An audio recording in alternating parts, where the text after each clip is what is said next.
My name is Tim Hatch with Engineering Design and Testing. I'm a consulting engineer out of Houston, Texas. I work primarily energy and power generation type losses, including primary large pieces of rotating equipment, gas turbines, compressors, generators. I enjoy the problem solving that we get to go through to try to resolve what had happened.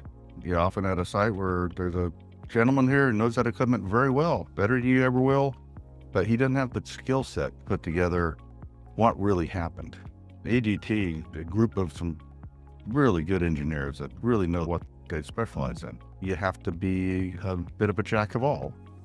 Instead of putting 100 engineers on one loss, you can get one engineer that's well-rounded that can handle many aspects of any loss. It's a very rewarding, very interesting job. I know originally I didn't know this field even existed for the first 10 years of my engineering career. So it's very unique, and every job is different. And you can see it all the way through the end. We worked on a steam turbine loss, and it was interesting that their insurance company said, if you modernize the controls, we'll be able to give you a better rate on your insurance. So they went in and did all this modernization, and due to programming errors, the modernized controls forgot to turn on the lube oil pumps and caused tens of millions of dollars worth of damage. If they had kept the old 1950s version controls working, it would have been okay.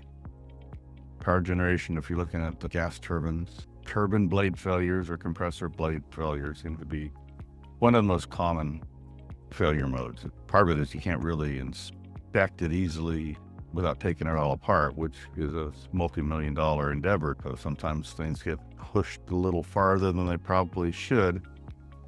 There was a loss, a damage to a turbine, and they came out of that turbine. While they were working to repair the turbine loss, someone stepped on an instrument line, and that instrument line controlled a steam valve. When they went to start the turbine up, the steam valve never closed.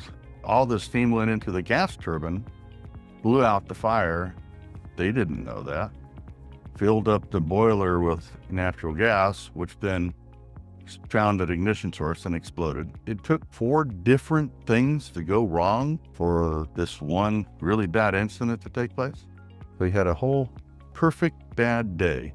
We try our best to give the product that the client really needs to answer the questions. The group of very good engineers, very well-rounded, that can explain what happened in English as opposed to engineering jargon.